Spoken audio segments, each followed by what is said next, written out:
Jika kalian menjauhi dosa-dosa besar yang kami melarang kalian, maka kita akan mengampuni dosa-dosa kecil kalian.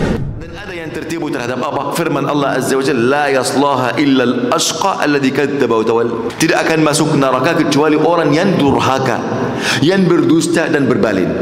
Dan firman Allah, uiddat lil kafirin. Neraka itu disiapkan untuk orang-orang kafir. Dan orang yang tertipu itu tidak memperhatikan firman Allah Azza wa Jalla, fa andartukum naran talazza. Maka aku mengancam kalian neraka yang membakar.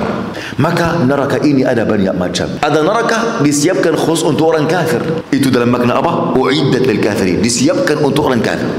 Ada neraka juga, neraka ini banyak tingkatan. Ada neraka juga disiapkan untuk orang munafik. Ada neraka juga disiapkan untuk orang bertauhid yang melakukan dosa besar yang Allah belum mengampuni dosanya. Ada neraka disiapkan untuk para muslimin yang belum Allah mengizinkan untuk mereka masuk surga. Maka neraka ini bukan satu hal orang masukkannya sudah selesai. Bukan. Jika ada ayat Allah SWT menjelaskan ancaman ini khusus untuk orang kafir, itu tidak berarti tidak ada ancaman untuk orang yang durhaka dari para muslimin. Itu semuanya ikhwani. Kenapa? Apa? Kenapa? Karena kekurangannya ilmu. Dan syaitan berusaha terus untuk memadamkan cahaya ilmu dalam hati seorang hamba. Itu keinginan syaitan bagi seorang manusia. Karena jika ada kurangnya ilmu, pasti syaitan bisa apa? Menanamkan tipuan apapun yang dia inginkan. Ada juga yang tertipu terhadap apa? Puasa hari Asyura atau puasa hari Arafah. Dia berkata, saya melakukan dosa apapun, jika saya sudah puasa hari Arafah, pasti Allah sudah apa? Mengampuni dosa yang salah satu tahun yang sebelumnya dan satu tahun yang setelahnya. Jika saya puasa hari Asyura, maka Allah akan mengampuni dosa apa? Satu tahun sebelumnya. Sudah, saya lakukan apapun yang saya ingin lakukan, Allah pasti akan mengampuni. Karena demi puasa satu hari saja. Orang yang tertipu itu tidak menyadari bahwasannya puasa Ramadan lebih agung atau puasa hari Arafah. Puasa Ramadan, hari Arafah puasanya mustahab, puasa Ramadan puasanya wajib. Paham? Amalan kebaikan di dalam hari Arafah itu lebih agung atau salat 5 waktu? Salat 5 waktu.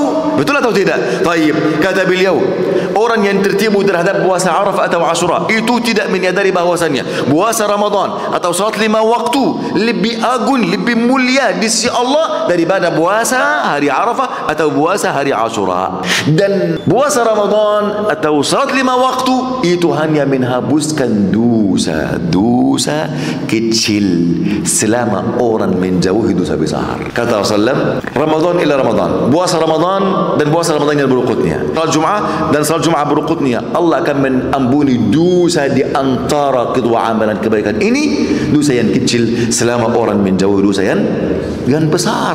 Artinya puasa hari Arafah, puasa hari Asyura akan Allah mengampuni dosa dengan syarat. Apa syaratnya? Seorang itu menjauhi dosa besar. Kata Allah, in tajtanibu kaba'ira ma tunhauna anhu nukaffir ankum sayi'atikum. Jika kalian menjauhi dosa-dosa besar yang kami melarang kalian, maka kita akan mengampuni dosa-dosa kecil kalian. Allah membuat syarat di sini.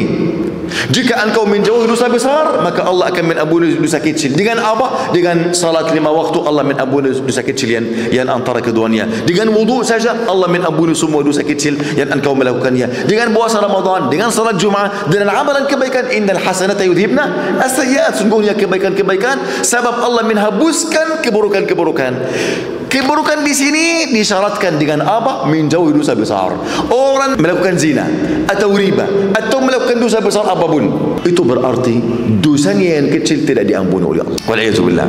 Oleh kerana itu janganlah engkau tertipu terhadap salah satu nas dan mengabaikan nas yang lain.